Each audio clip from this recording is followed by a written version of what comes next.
kita sangat bersyukur dan berterima kasih dengan adanya PLN masuk ke Pulau Tepat. Ke depan ada rasa senang dan ada rasa kebanggaan juga gitu.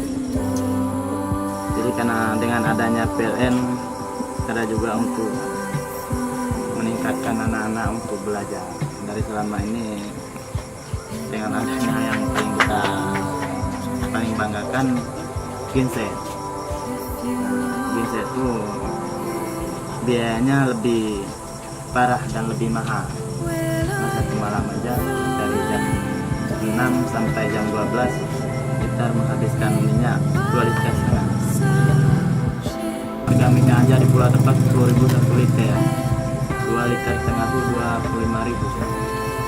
Dikalikan 30 hari udah main 400.